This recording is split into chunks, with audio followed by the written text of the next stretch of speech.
శాంతి. ఈరోజు బాబా మీరు ప్రేమ సాగరులుగా కావాలి అన్నారు. బాబాకి ఎలా అయితే పిల్లలందరి పట్ల చాలా ప్రేమ ఉంటుంది, అలాగే మనకు కూడా మన తోటి వారందరి పట్ల ప్రేమ ఉండాలి, అవినాశి ప్రేమ ఉండాలి అన్నారు. ఆత్మిక ప్రేమ అవినాశిగా ఉంటుంది. బాబాకి ఎంతైతే పిల్లల్ని ఉన్నతంగా తయారు చేయాలి అని తపన ఉందో, పిల్లలకి కూడా స్వోన్నతి పైన చాలా అటెన్షన్ ఉండాలి అన్నారు. బాబా మన బ్యాటరీని ఛార్జ్ చేసుకునేందుకు ఏం చేయాలో కూడా ఈరోజు మురళిలో వినిపించారు. ఇది 5th జూలై మురళి. मीठे बच्चे, याद से ही बैटरी चार्ज होगी, शक्ति मिलेगी, आत्मा सतो प्रधान बनेगी, इसलिए याद की यात्रा पर विशेष अटेंशन दो. మధురమైన పిల్లలు, స్మృతితోనే బ్యాటరీ ఛార్జ్ అవుతుంది, శక్తి లభిస్తుంది, ఆత్మ సతో ప్రధానంగా అవుతుంది. కాబట్టి స్మృతి యాత్ర పైన విశేషమైన అటెన్షన్ని ఇవ్వండి, స్పెషల్ అటెన్షన్. ఈ విధంగా బాబా ఈ మధ్య మన మురళిలో కూడా చెప్పారు, మీరు బాబాని ప్రత్యేకంగా కూర్చొని జ్ఞాపకం చేసినప్పుడు మీ బుద్ధి యోగం భ్రమించకూడదు అని. ఎందుకంటే ప్రత్యేకంగా సమయం తీసి కూర్చుంటున్నారు. సమయం తీసి కూర్చున్నప్పుడు చాలా అటెన్షన్. అలాగే రోజంతలో కూడా బాబాను జ్ఞాపకం చేసే విషయంలో చాలా అటెన్షన్ ఇవ్వాలి. ఎంత బిజీగా ఉన్నా మొబైల్ ఛార్జింగ్ చేస్తున్నారా లేదా, సెల్ ఛార్జింగ్కి ఎంత ఇంపార్టెన్స్ ఇస్తున్నారో ఇప్పుడు సోల్ ఛార్జింగ్కి కూడా అంతే ఇంపార్టెన్స్ ఇవ్వాలి. ఎందుకంటే ఇది సోల్ పవర్ని పెంచుతుంది. సెల్ ఛార్జింగ్ చేయకపోతే మంచిదే, కొంచెం బయటి ప్రపంచంతో డిస్కనెక్ట్ అయి ఉండడం వలన పెద్ద నష్టమేమీ లేదు. కానీ సోల్ ఛార్జింగ్ చేసుకోకపోతే శక్తి లభించదు, ఆత్మ సతో ప్రధానంగా అవ్వదు. అందుకే స్మృతి యాత్ర పైన చాలా అటెన్షన్ ఇవ్వాలి అంటున్నారు బాబా. ప్రశ్న, జిన్ బచ్చోं का प्यार एक बाप से है, उनकी निशानी क्या होगी? ఏ పిల్లలకైతే ఒక్క బాబాతోనే ప్రేమ ఉంటుందో వారి గుర్తులేమిటి? ఎలా ఉంటారా పిల్లలు? ఒక్క బాబాతోనే ప్రేమ ఉన్నవారు. బాబా 4 విషయాలు వినిపిస్తున్నారు. జవాబు, మొదటిది, యది ఏక్ బాప్ సే ప్యార్ హై తో బాప్ కి నజర్ ఉన్హే నిహాల్ కర్ దేగి. ఒకవేళ ఒక్క బాబాతోనే ప్రేమ ఉంది అంటే బాబా దృష్టి ఆ పిల్లలని పావనం చేస్తుంది. అంటే దృష్టితోనే వారు అన్నింటికి డిటాచ్ అయిపోతారు, అతీతంగా అయిపోతారు, పావనం అవుతారు. సెకండ్ పాయింట్, వే పూరా నష్టో మోహ హోంగే, వారు పూర్తి నష్టో మోహులుగా ఉంటారు. బాబా ప్రేమ ఎవరికైతే లభిస్తుందో వాళ్ళ లక్షణాలు బాబా వినిపిస్తున్నారు. మూడవది, जिन्हें बेहद के बाप का प्यार पसंद आ गया वह और किसी के प्यार में फंस नहीं सकते. ఎవరికైతే అనంతమైన తండ్రి యొక్క ప్రేమ నచ్చిందో వారు ఇంకే దేహదారి ప్రేమలో చిక్కుకుపోరు. ఇంకే వ్యక్తి యొక్క దైహిక ప్రేమ వారిని ఆకర్షించదు. ఎందుకంటే పరమాత్మ ప్రేమలో లీనమై ఉన్నారు, పరమాత్మ ప్రేమ యొక్క ఆకర్షణలోనే ఉన్నారు. కాబట్టి ఇంకొకటి ఆకర్షించదు. నాలుగవది, ఉన్కి బుద్ధి జూట్ కండకే జూటే మనుష్యోం సే టూట్ జాతి హై.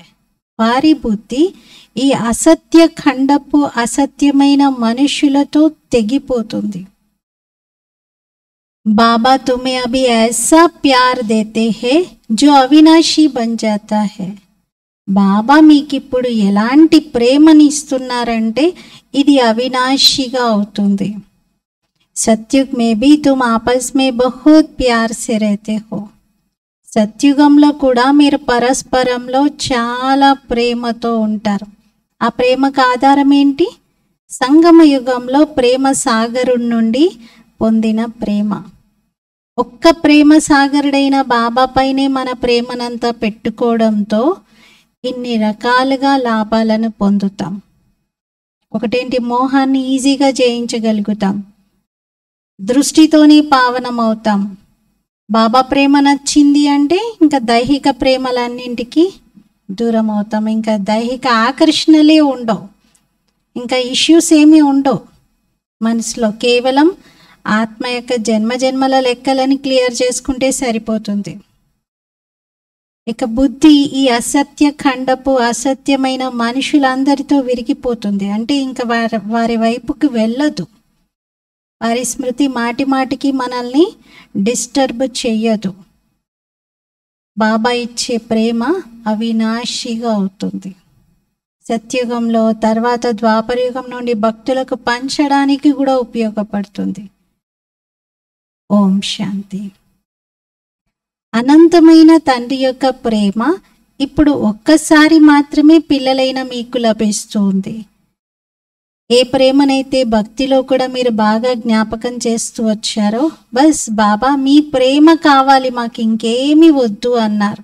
మీరే మాతా పిత, మీలోనే సర్వస్వాన్ని మేము పొందుతున్నాము అని మహిమ చేశారు. మరి అర్థకల్పం కోసం ఒక్కరి నుండి మనకి ప్రేమ లభిస్తుంది.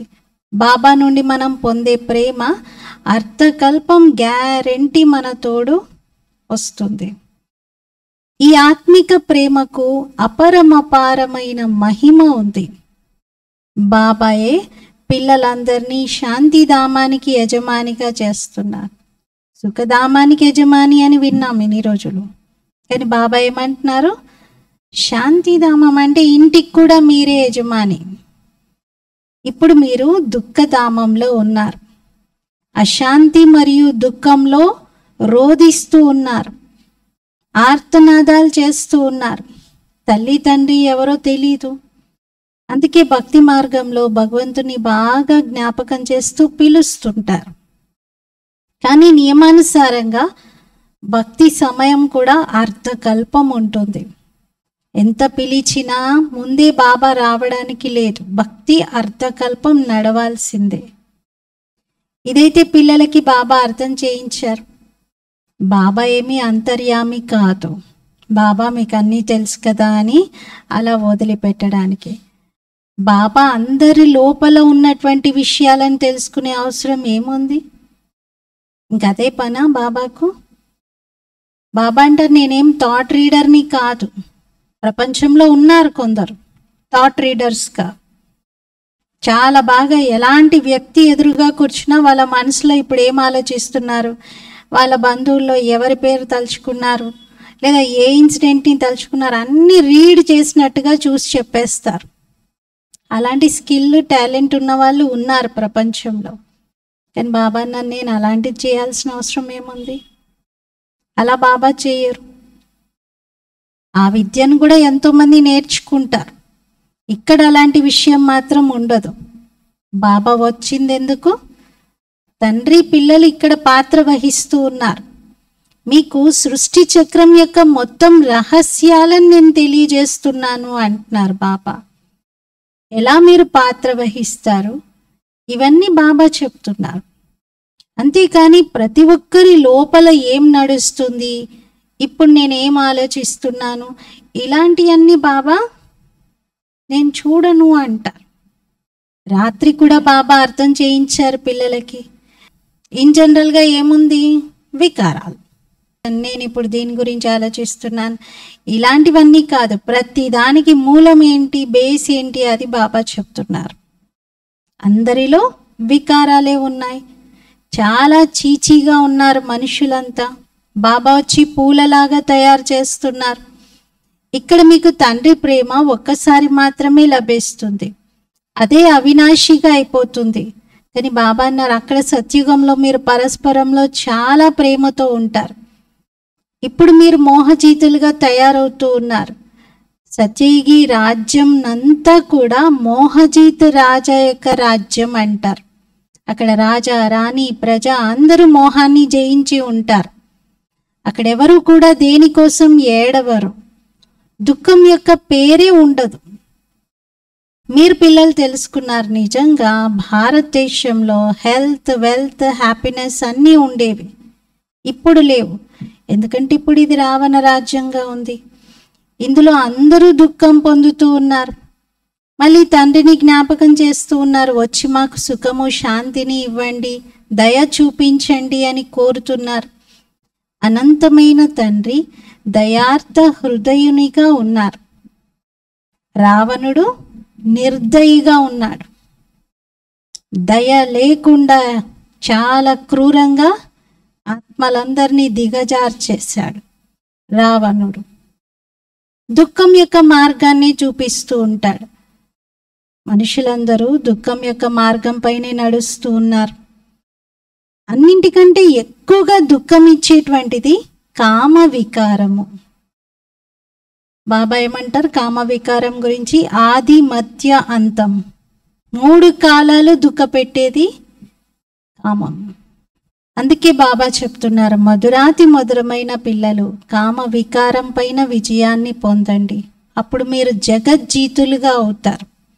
ఈ లక్ష్మీనారాయణలు జగజ్జీతులుగా పిలువబడుతున్నారు కదా. మీ ఎదుట ఇప్పుడు ఈ లక్ష్యం, ఉద్దేశం ఉంది కదా. మందిరాల్లో భలే రూపాలను చూస్తూ ఉన్నారు. ఎంతోమంది వెళ్ళి దర్శనం చేసుకుంటూ ఉంటారు. అసలు వాళ్ళ బయోగ్రఫీ గురించి ఎవరికీ తెలియదు. బొమ్మలను పూజిస్తున్నట్టుగా పూజించడం, నమస్కరించడం, మహిమ చేయటం అంతవరకే చేయగలుగుతున్నారు. కానీ అసలు వాళ్ళు ఎవరు, అలా పూజనీయులుగా ఎలా తయారు కాగలిగారు, ఇలా ఎవరు ఆలోచించరు. దేవిల పూజ చేస్తారు. పూజ చేయడానికి విగ్రహాన్ని రచిస్తారు, చాలా బాగా అలంకరిస్తారు, భోగ్ నైవేద్యం కూడా పెడతారు. ఆ దేవీలేమీ తినరు, తినేదంతా బ్రాహ్మణులే. కానీ క్రియేట్ చేస్తారు, పాలన చేస్తారు, తర్వాత ఏం చేస్తారు? నిమజ్జనం చేస్తారు, అంటే వినాశనం కూడా చేస్తారు. దీన్ని ఏమంటారంటే అంధశ్రద్ధ. సత్యుగంలో ఇటువంటి విషయాలు ఉండవు. ఈ ఆచారాలన్నీ ఈ కలియుగంలోనే వెలువడుతూ ఉంటాయి. మీరు మొట్టమొదట ఒక్క శివబాబా యొక్క పూజ మాత్రమే చేస్తారు. దీనిని అవ్యభిచారి రైటియస్ పూజ అని అంటారు. ఆ తర్వాత అవ్యభిచారి పూజ కాస్త వ్యభిచారి పూజగా మారుతుంది. బాబా అక్షరంతోనే ఇదొక పరివారము అనే సుగంధం వస్తుంది. బాబా అంటే తండ్రి, తండ్రి అంటే మనమందరం ఎవరము? వారి పిల్లలం. ఇదొక ఫ్యామిలీగా అనిపిస్తుంది. మీరందరూ మీరే మాతాపిత అని భక్తిలో పాడుతూ వచ్చారు కదా. ఈ జ్ఞానంలో మాత్రం మీ కృపతో సుఖం యొక్క గనులు లభిస్తాయి అని భక్తిలో అన్నారు. మీరే మాతాపిత, మీ కృపతో మాకు సుఖము అని. కానీ ఇక్కడ కృప అనే విషయాన్ని బాబా ఉపయోగించారు. తండ్రి పిల్లలపైన కృప చూపిస్తాడా? ఎప్పుడైనా మీరు మీ పిల్లలపైన కృప చూపిస్తారా? కృప కాదు కదా. ఆ శబ్దం అక్కడ ఉపయోగిస్తే శోభనీయంగా ఉండదు. ఎందుకంటే మీ పిల్లలు అని మీరు చాలా బాధ్యతగా వారి పట్ల మీరు ఏం చేయాలో అది చేస్తారు. అక్కడ కృప, దయ అనే పదాలు రావు. బుద్ధిలో మీకు గుర్తుంది, మేము మొట్టమొదట మూలవతనంలో ఉండేవారిమి అని. అక్కడి నుండే ఇక్కడికి వచ్చారు, శరీరాన్ని తీసుకొని పాత్ర వహిస్తూ ఉన్నారు. మొట్టమొదట మనము దైవీ శరీరాన్ని తీసుకుంటాం, అప్పుడు దేవతగా పిలువబడతాం. తర్వాత క్షత్రియులుగా, వైశ్యులుగా, శూద్రులుగా అన్ని వర్ణాల్లో విభిన్న పాత్రల్ని పోషిస్తాం. ఈ విషయాలు ఇంతకుముందు మనకు తెలీదు. ఇప్పుడు బాబా వచ్చి ఆది మధ్యాంత జ్ఞానాన్ని పిల్లలకి ఇస్తున్నారు. మీరు కూడా ఈ జ్ఞానాన్ని ఇప్పుడు తీసుకొని అప్ని భీ నాలెడ్జ్ दी है. బాబా మనకి తన జ్ఞానాన్ని కూడా ఇచ్చారు. నేను ఈ శరీరంలో ఎలా ప్రవేశిస్తాను అని ఆ జ్ఞానాన్ని కూడా మనకి వినిపిస్తున్నారు. బ్రహ్మ శరీరంలో ఎలా నేను ప్రవేశించి ఈ జ్ఞానాన్ని ఇస్తున్నాను అనేది బాబా పిల్లలకి క్లియర్గా అర్థం చేయిస్తున్నారు. ఇతడికి తన 84 జన్మల గురించి తెలియదు, మీకు కూడా ఇంతకుముందు తెలియదు. శ్యామసుందరుడు అంటే దాని భావం ఏంటి, అర్థం ఏంటి అని కూడా బాబా ఆ రహస్యాన్ని మనకు అర్థం చేయించారు. ఇక్కడ శ్రీకృష్ణుడు కొత్త ప్రపంచంలో మొట్టమొదటి రాజకుమారుడు. రాధ సెకండ్ నంబర్లో పిలువబడుతుంది. ఫస్ట్ నంబర్ ఎవరు? శ్రీకృష్ణుడు, తర్వాతనే శ్రీరాధ.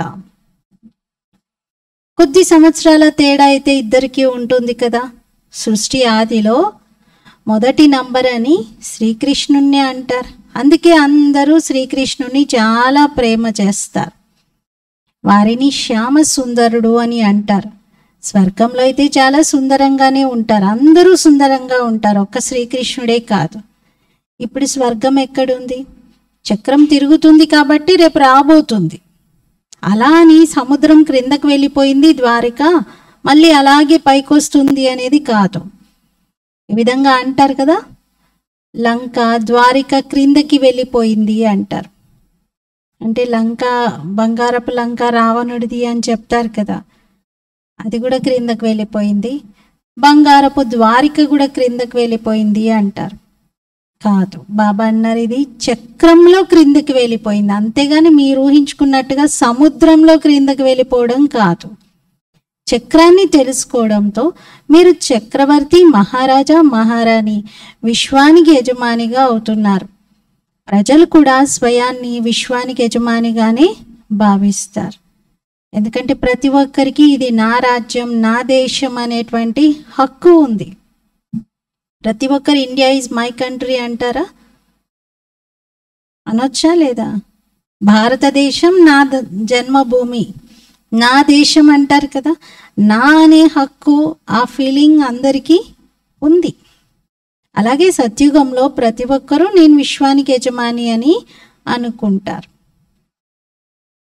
హమారా రాజ్య హై, ఇది మా రాజ్యం అని అంటారు. భారతవాసీలు కూడా ఇది మా రాజ్యం అంటారు.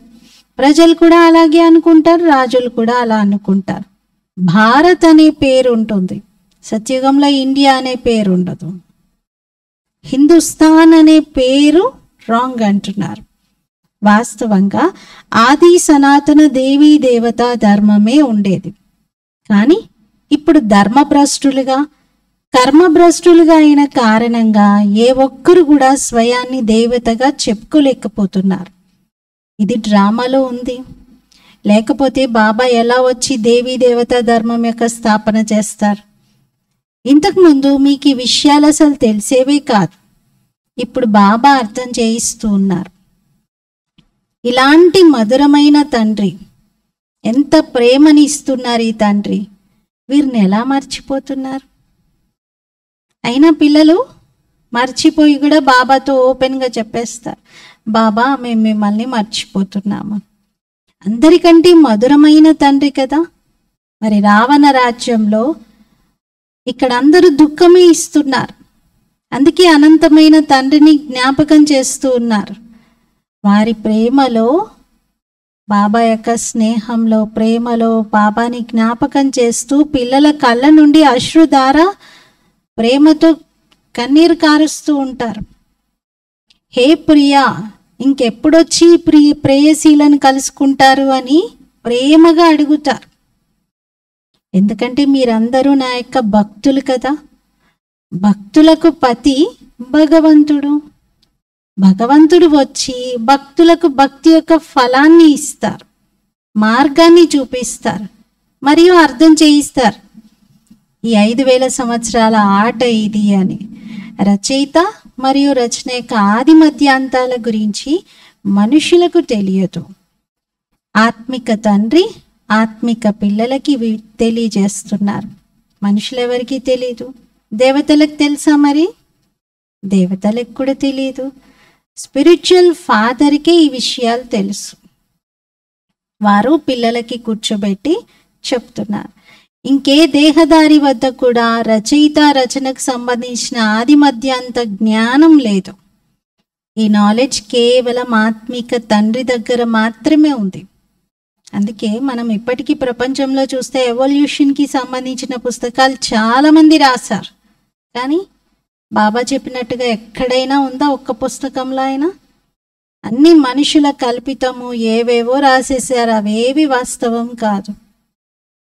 భగవంతుడు వినిపించినట్లుగా ఈ చక్రం నాలెడ్జ్ ఇంకెవరు చెప్పలేదు, చెప్పలేరు కూడా. భగవంతుణ్ణి అందుకే ఏమంటారు? జ్ఞానేశ్వర్ అంటారు. జ్ఞానేశ్వరుడు మీకు జ్ఞానాన్ని ఇస్తున్నారు. ఎందుకు? రాజేశ్వరుడిగా తయారు చేసేందుకు. అందుకే దీనిని రాజయోగం అంటారు. మిగతావన్నీ హఠయోగాలే. హఠయోగిల చిత్రాలు కూడా చాలా ఉన్నాయి. హఠయోగి ఆసనాల చిత్రాలు చూస్తూ ఉంటాం కదా. సన్యాసులు ఎప్పుడైతే వస్తారో అప్పుడు వారు హఠయోగాన్ని నేర్పిస్తారు. ఈ ఆసనంలో ఇలా ఉండాలి, ఈ ఆసనం, ఈ ముద్ర ఇలా పెట్టి ఇలా చెయ్యాలి అని ఇవన్నీ వాళ్ళు నేర్పిస్తారు. ఎప్పుడైతే బాగా వృద్ధి చెందుతారో అప్పుడు హఠయోగం మొదలైనవి అందరికీ నేర్పిస్తూ ఉంటారు. సన్యాసుల సంఖ్య కూడా పెరిగినప్పుడు బాబా అర్థం చేయిస్తున్నారు, నేను వచ్చేదే సంగమ యుగంలో. నేను వచ్చి రాజధాని యొక్క స్థాపన చేస్తాను. స్థాపన ఇక్కడే చేస్తారు, సత్యుగంలో కాదు. సత్యుగంలో అయితే రాజ్యం చేసేది ఉంటుంది. స్థాపించడం అనేది సంగమ యుగంలోనే జరిగిపోవాలి. ఇక్కడ కలియుగంలో అందరూ పూజారిగా ఉన్నారు. సత్యుగంలో పూజ్యులుగా ఉంటారు. అక్కడ ఎవరు పూజలు చేయరు, అక్కడ మందిరాలు ఉండవు. ప్రతి ఇల్లు మందిరమే. అంతే తప్ప అక్కడ ప్రత్యేకంగా ఎవరో కోరికలు కోరుకోవడానికి లేదా భగవంతుని ప్రసన్నం చేయడానికి వెళ్ళడం, మందిరాలు ఇవేవి ఉండవు. అసలు భగవంతుని నాలెడ్జే ఉండదు అక్కడ. బాబా పూజ్యులుగా చేయటానికే వచ్చారు. పూజారిగా చేసేది రావణుడు. ఈ అన్ని విషయాలు తెలుసుకోవాలి కదా. ఇది ఉన్నతోన్నతమైన చదువు. ఇక్కడ టీచర్ గురించి తెలుసుకోవాలి. ఈ టీచర్ గురించి ఎవరికీ తెలియదు. సుప్రీం తండ్రి వారే మనకి టీచర్, వారే మనకి సద్గురువు. ఇది ఎవరికీ తెలియదు. బాబా వచ్చి తన పూర్తి పరిచయాన్ని ఇస్తున్నారు. పిల్లలకి స్వయంగా చదివించి తర్వాత తన తోడుగా తీసుకొని వెళ్తారు. అనంతమైన తండ్రి యొక్క ప్రేమ మీకు లభిస్తుంది. ఇంకెవరి ప్రేమ మీకు రుచించదు. చాలా గొప్ప తండ్రి యొక్క శుద్ధమైన సత్యమైన ప్రేమను పొందాక ఇక మనుషుల ప్రేమలు చూస్తే మనకి వెంటనే ఇది కల్తీ అని అర్థమైపోతుంది. నచ్చదు మనకి. ఈ సమయంలో ఉన్నదే అసత్యమైన ఖండం, అసత్యమైన మాయ, అసత్యమైన కాయ. కాయ అంటే శరీరం. భారతదేశం ఇప్పుడు అసత్య ఖండంగా మారింది. మళ్ళీ సత్యుగంలో సత్యఖండంగా ఉంటుంది. ఈ భారతావని ఎప్పుడూ వినాశనం అవ్వదు. ఇది అవినాశీ భూమి, ప్రాచీన దేశం అని అందుకే అంటారు. ఇది అన్నింటికంటే గొప్పలోకెల్లా గొప్ప తీర్థం. ఇక్కడే అనంతమైన తండ్రి కూర్చొని పిల్లలకు సృష్టి ఆది మధ్యాంత రహస్యాలను అర్థం చేయిస్తున్నారు. అలాగే సర్వుల సద్గతి చేస్తున్నారు. ఇదే చాలా పెద్ద తీర్థం. ఈ దేశమంతా ఒక గొప్ప తీర్థస్థానం. ఇందులో మళ్ళీ తీర్థస్థానాలు అది వేరే విషయం. కానీ భగవంతుడు అవతరించిన ఈ భూమి మొత్తం ప్రపంచానికి ఒక గొప్ప తీర్థం. భారతదేశానికి చాలా అపరమపారమైన మహిమ ఉంది. కానీ ఈ విషయాలు మీరే అర్థం చేసుకుంటున్నారు. భారతదేశం వండర్ ఆఫ్ ది వరల్డ్గా ఉంది. 7 వండర్స్ ఆఫ్ ద వరల్డ్ అని చెప్పి ఏవో చిన్న చిన్నవి చూపిస్తారు. కానీ మన మొత్తం దేశమే వండర్ ఆఫ్ ద వరల్డ్. ప్రపంచంలో గొప్ప అద్భుతం ఏంటి అంటే భారతదేశం. ఇక్కడ మాయ యొక్క 7 వండర్స్ చూపిస్తారు. ఈశ్వరుని వండర్ ఒకటే, బాబా ఒక్కరే. వండర్ఫుల్ స్వర్గం కూడా ఒక్కటే. దానిని హెవెన్, ప్యారడైజ్ అంటారు. సత్యంగా చెప్పాలి అంటే దాని పేరు స్వర్గం. వండర్ఫుల్ కదా అది. ఇక్కడ ఇదైతే నరకం. ఆల్రౌండ్ చక్రంలో తిరిగేది మీరు బ్రాహ్మణులే. హంసో సోహం అంటారు. మీరే బ్రాహ్మణులు, మీరే దేవతలు, ఆ తర్వాత మీరే క్షత్రియులు, మీరే వైశ్యులు, మళ్ళీ మీరే శూద్రులు, శూద్రుల నుండి మళ్ళీ మీరే బ్రాహ్మణులు అవుతారు. ఆల్రౌండ్ పాత్ర మీది. ఉన్నతి కళ, దిగజారే కళ, ఇవన్నిటిలో మీరు ఉంటారు. సంగమ యుగంలో ఉన్నతి కళ, సత్యుగం నుండి నెమ్మది నెమ్మదిగా దిగే కళ.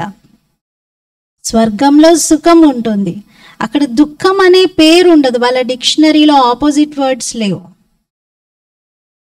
ఆపోజిటే లేదు, అసలు వ్యతిరేక అర్థాలే లేవు. సుఖం ఉంది, శాంతి ఉంది, ప్రేమ ఉంది, అన్నీ ఉన్నాయి, కానీ ఆపోజిట్స్ లేవు. అందుకే బాబా అంటారు అక్కడ అసలు లాంగ్వేజ్లో కూడా ఇన్ని పదాలు అవసరం ఉండదు. ఇక్కడైతే అన్ని నెగిటివ్ వేస్ట్ అంతా ఉంది కాబట్టి చాలా పెద్దగా ఎక్కువైపోయింది, అక్కడంతా ఉండదు. దానిని ఈశ్వరీయ రాజ్యం అంటారు. సత్యుగంలో సూర్యవంశీయులు ఉంటారు. సెకండ్ గ్రేడ్లో ఉన్నది త్రేతాయుగంలోని చంద్రవంశీయులు. మీరిప్పుడు ఆస్తికులుగా ఉన్నారు, వాళ్ళైతే నాస్తికులు. ఎందుకంటే మీరు ఇప్పుడు తండ్రి పిల్లలుగా అయి తండ్రి నుండి వారసత్వాన్ని తీసుకునే పురుషార్థం చేస్తున్నారు. మీకు మాయతో గుప్తమైన యుద్ధం నడుస్తుంది. తండ్రి వారిగా ఉన్నారు మీరు. బాబా వచ్చేది రాత్రి వేళలో, అంటే శివరాత్రి అంటారు కదా, కానీ శివుని యొక్క రాత్రి గురించి అర్థం తెలుసుకోరు. బ్రహ్మరాత్రి పూర్తవుతుంది, ఇప్పుడు పగలు ఆరంభమవుతుంది. బ్రహ్మ పగలు అంటే సత్య త్రేతాయుగాలు, బ్రహ్మరాత్రి అంటే ద్వాపర కలియుగాలు అని అర్థం. వాళ్ళేమో శ్రీకృష్ణ భగవాను వాచ అంటారు, ఇక్కడేమో మనం శివ భగవాను వాచ అని చెప్తాం. ఇప్పుడు రైట్ ఏంటి మరి? శివబాబా చెప్తున్నదా, మనుషులు రాసిందా? శ్రీకృష్ణుడైతే పూర్తి 84 జన్మలు తీసుకుంటున్నారు. ఎందుకంటే గీతలోనే మళ్ళీ భగవంతుని యొక్క పరిచయం రాశారు. ఏమని అంటే నేను అజన్మ అన్నాడు. అజన్మ అంటే మరి తనేమో జన్మ తీసుకున్నాడు కదా, శ్రీకృష్ణుడైతే తల్లి గర్భం ద్వారా జన్మ తీసుకున్నాడు. మరి అజన్మ అని ఎలా అంటాం? మరణం కూడా ఎలా జరిగిందో చూపిస్తారు. అవన్నీ మనుషులు రాసినవే అయినా జన్మ మృత్యు రెండు ఉన్నట్టుగా చూపించారు కదా. కానీ శివబాబా మాత్రం అలా జన్మ తీసుకోరు. తనకంటూ స్పెషల్ శరీరమే లేదు, తల్లి గర్భంలోకే వెళ్ళరు. అందుకే బాబా అన్నారు అసలు భగవంతుడు ఎవరు మీరే అర్థం చేసుకోండి. ఎవరు రైట్ చెప్తున్నారనేది. తండ్రి అంటున్నారు నేను సాధారణ తనువులో ప్రవేశిస్తాను. ఇతనికి కూడా తన జన్మల గురించి తెలియదు. అనేక జన్మల అంతిమంలో ఎప్పుడైతే పతితంగా అవుతాడో, పతిత సృష్టి ఉంటుందో, పతిత రాజ్యం ఏర్పడుతుందో అప్పుడు నేను వస్తాను. పతిత ప్రపంచంలో అనేక రాజ్యాలు ఉన్నాయి, పావన ప్రపంచంలో అయితే ఒకటే రాజ్యం. లెక్క ఉంది కదా. భక్తి మార్గంలో ఎప్పుడైతే నవవిధములుగా భక్తి చేస్తారో అప్పుడు శిరస్సు ఖండించుకోవడానికి కూడా ముందుకు వస్తారు. నా కోరిక పూర్తవ్వాలి అని చెప్పి ఏదైనా చేయడానికి రెడీ అవుతారు. కానీ దాంట్లో ఏమీ లేదు అంటున్నారు. అదంతా నవదా భక్తి. అలా చాలా తీవ్రమైనటువంటి కోరికతో భక్తి చేస్తారు. ఎప్పుడైతే రావణ రాజ్యం మొదలవుతుందో అప్పుడు భక్తి యొక్క కర్మకాండల విషయాలన్నీ కూడా మనుషులు చదువుతూ చదువుతూ అవి చేస్తూ చేస్తూ క్రిందకే వచ్చారు. అంటే చక్రం అలా తిరుగుతూనే ఉంటుంది కదా, క్రిందకు వచ్చేసారు. అంటారు వ్యాస భగవంతుడే ఈ శాస్త్రాలన్నీ తయారు చేశాడు అని. ఏవేవో రాశారు. భక్తికి జ్ఞానానికి చాలా తేడా ఉంది. భక్తి జ్ఞానం యొక్క రహస్యాలని బాబా ఇప్పుడు పిల్లలకు అర్థం చేయిస్తూ ఉన్నారు. మెట్ల చిత్రము, కల్పవృక్షము, వీటన్నిటి ఎక్స్ప్లెనేషన్ బాబా ఇస్తున్నారు. ఇక్కడ 84 జన్మలను చూపించారు. అందరైతే 84 జన్మలు తీసుకోరు కదా. ఎవరైతే మొట్టమొదట వస్తారో సృష్టిలోకి వాళ్ళు 84 జన్మలు తీసుకుంటారు. మధ్యలో వచ్చి నేను ఎక్కువ జన్మలు తొందరగా తీసుకుంటానంటే ఉండవు. ద్వాపరయుగం నుండి వచ్చిన వాళ్ళకి మ్యాక్సిమం 63 జన్మలు తీసుకునేటువంటి అవకాశం ఉంటుంది. 63 ద్వాపరయుగం స్టార్టింగ్లో వస్తే అది కూడా. ఇక ద్వాపరయుగంలో కూడా రాలేదు, కేవలం కలియుగంలోనే వచ్చారు వాళ్ళు. ఫస్ట్ టైం కలియుగంలో స్టార్టింగ్లో జన్మ తీసుకున్నారంటే మ్యాక్సిమం 42 జన్మలు తీసుకుంటారు. అంతకుమించి తీసుకోవడానికి ఉండదు. ఒకటే యుగంలో నేను 84 తీసేసుకుంటాను, 84 పాత్రలు పోషిస్తానంటే కుదరదు. అలా లేదు. ఈ జ్ఞానం ఇప్పుడు మీకే లభిస్తుంది. ఈ జ్ఞానాన్ని సోర్స్ ఆఫ్ ఇన్కమ్ అంటారు. 21 జన్మలు మీకు ఎలాంటి అప్రాప్తి అనే వస్తువు ఉండదు. అంటే మీకు ఇది దొరకలేదు, ఇది లేదు అనేటువంటి బాధ ఉండదు. 21 బర్త్స్ అంటే 2 యుగాలు గ్యారెంటీ. ఇది ఏ ప్రాప్తి కోసం మీరు పురుషార్థం చేసే అవసరం ఉండదు.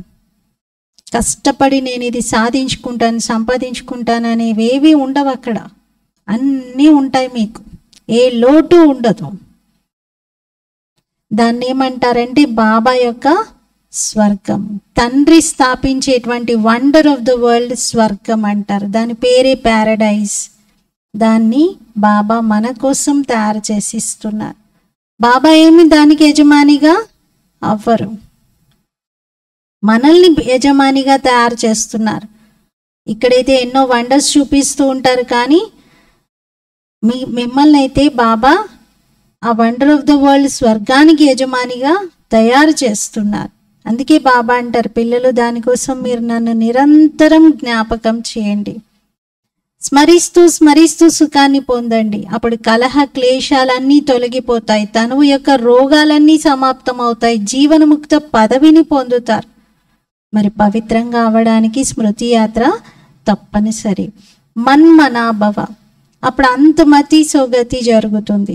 గతి అని శాంతిధామం ముక్తిని అంటారు, సద్గతి అని సుఖధామం జీవనముక్తిని అంటారు. సద్గతికి అగేన్స్ట్గా ఉన్నది దుర్గతి.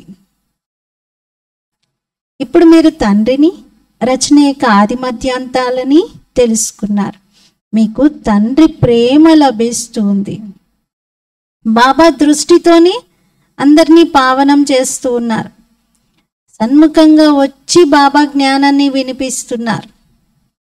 ఇది బాబా యొక్క ప్రేమనే కదా. రోజు మన కోసం పరంధామం ఇంటి నుండి వచ్చి జ్ఞానం వినిపించడం. ఇందులో ఎలాంటి ప్రేరణ యొక్క విషయం లేదు. పైనుండి ప్రేరణతో బాబా చేయించట్లా, బాబా డైరెక్షన్ ఇస్తున్నారు. ఇలా బాబాను జ్ఞాపకం చేస్తే మీకు చాలా శక్తి లభిస్తుంది అని బాబా మనకి డైరెక్షన్స్ ఇస్తున్నారు. ఎలా అయితే బ్యాటరీ ఛార్జ్ చేసుకునేటువంటి విధానం ఉంటుంది, చెప్తాం ఇలా ఇలా ఛార్జ్ చేయాలి, మాటికి ఛార్జింగ్ ఇలా పెట్టడం తీయడం చేయొద్దు, ఇలా పెట్టుకోండి, ఇంతసేపు ఛార్జ్ చేయండి, దానికి సంబంధించిన నాలెడ్జ్ ఇస్తారు కదా. అలాగే బాబా కూడా పిల్లలు ఇలా నన్ను జ్ఞాపకం చేయండి, అప్పుడు మీకు చాలా పవర్ లభిస్తుంది. ఇది విధానం ఛార్జ్ చేసుకునేందుకు. ఆత్మను ఇలా ఛార్జ్ చేసుకోండి అని చెప్తున్నారు. ఇది మోటార్ ఉంది, మరి దీంట్లో బ్యాటరీ డల్ అయిపోయింది అని కూడా బాబా గుర్తు చేయిస్తూ ఉన్నారు. ఇప్పుడు సర్వశక్తివంతుడైన తండ్రితో బుద్ధి యోగాన్ని జోడించడంతో మీరు తమో ప్రధానం నుండి సతో ప్రధానంగా అవుతారు. మీ బ్యాటరీ ఛార్జ్ అవుతుంది. బాబానే వచ్చి బ్యాటరీని ఛార్జ్ చేస్తారు. సర్వశక్తివంతుడు బాబానే. ఇలాంటి మధురాతి మధురమైన విషయాలు కూడా బాబానే కూర్చోబెట్టి అర్థం చేయిస్తారు. అక్కడైతే భక్తిలో జన్మ జన్మాంతరాలుగా శాస్త్రాలే చదువుకుంటూ వచ్చారు. ఇప్పుడు బాబా అన్ని ధర్మాల వారి కోసము ఒకటే విషయాన్ని వినిపిస్తున్నారు. స్వయాన్ని ఆత్మగా భావించి తండ్రిని జ్ఞాపకం చేయండి, అప్పుడు మీ పాపాలు తొలగుతాయి అని. ఇప్పుడు బాబా అయితే డైరెక్షన్ ఇచ్చారు. దీన్ని అమలు చేయాల్సింది ఎవరు? మనం. ఇప్పుడు ఇంకా బాబా చెప్పేశారు, ఇంకా పిల్లలే జ్ఞాపకం చేసే పని చెయ్యాలి. ఇందులో కన్ఫ్యూజ్ అయ్యే విషయాలు ఏమీ లేవు. పతిత పావనుడు బాబా ఒక్కరే. వారే పావనంగా చేసి ఇంటికి తీసుకొని వెళ్తారు. అందరి కోసం ఇదే జ్ఞానం. ఇది సహజ రాజయోగం, సహజ జ్ఞానం. अच्छा, मीठे मीठे सिकीलते बच्चों प्रति मात पिता बाप दादा का याद प्यार और गुड मॉर्निंग। रूहानी बाप की रूहानी बच्चों को नमस्ते। हम रूहानी बच्चों की रूहानी बाप दादा को याद प्यार गुड मॉर्निंग और नमस्ते। मेरा बाबा, मीठा बाबा, प्यारा बाबा, शुक्रिया बाबा। ధారణ కోసం ముఖ్య సారము. ఫస్ట్ పాయింట్, సర్వశక్తివంతుడైన బాబాతో తన బుద్ధి యోగాన్ని జోడించి బ్యాటరీని ఛార్జ్ చేసుకోవాలి. ఆత్మను సతోప్రధానంగా తయారు చేసుకోవాలి. స్మృతి యాత్రలో ఎప్పుడూ కన్ఫ్యూజ్ అవ్వకూడదు. సెకండ్ పాయింట్, చదువు బాగా చదువుకొని తనపైన తనే కృప చూపించుకోవాలి. తండ్రి సమానంగా ప్రేమ సాగర్లుగా కావాలి. ఎలా అయితే బాబా ప్రేమ అవినాశిగా ఉందో అలాగే అవినాశి సత్యమైన ప్రేమ అందరితో పెట్టుకోవాలి. అవినాశి సత్యమైన ప్రేమ, సత్యమైన ప్రేమ అంటే ఆత్మిక ప్రేమ అందరితో పెట్టుకోవాలి. మోహజీతులుగా అవ్వాలి. ఫస్ట్ పాయింట్లో బాబా ఛార్జ్ చేసుకోండి అంటూ మీ బ్యాటరీని ఛార్జ్ చేసుకోవడానికి పవర్ హౌస్ సర్వశక్తివంతుడైన బాబాతో బుద్ధియోగాన్ని జోడించుకోండి. కన్ఫ్యూజ్ అవ్వద్దు స్మృతి యాత్రలో. సెకండ్ పాయింట్లో ఏం చెప్తున్నారు? చదువు బాగా చదువుకొని మీపైన మీరు కృప చూపించుకోండి. నేనెంత ప్రేమను మీకు పంచుతున్నానో మీరు అందరితో అలా ఆత్మిక అవినాశి ప్రేమ పెట్టుకోండి అంటున్నారు. वरदान, महसूसता की शक्ति द्वारा मीठे अनुभव करने वाले सदा शक्तिशाली आत्मा भव. అనుభూతి శక్తి ద్వారా మధురమైన అనుభవాలు చేసుకునేటువంటి సదా శక్తిశాలి ఆత్మా భవ. అనుభూతి శక్తి ద్వారా మధురమైన అనుభవాలను చేసుకునేటువంటి సదా శక్తిశాలి ఆత్మా భవ. వివరణ, ఈ అనుభూతి శక్తి చాలా మధురమైన అనుభవాలను చేయిస్తుంది. ఒక్కోసారి స్వయాన్ని బాబా యొక్క కంటి పాపగా, బాబా కనుపాపగా ఉన్న ఆత్మగా భావిస్తూ, అంటే బాబా యొక్క నయనాల్లో ఇమిడిపోయి ఉన్న శ్రేష్టమైన బిందువుగా తనని తాను అనుభవం చేసుకోండి. ఒక్కోసారి మస్తకంపై ప్రకాశిస్తూ ఉన్న మస్తక మణిగా అనుభవం చేసుకోండి.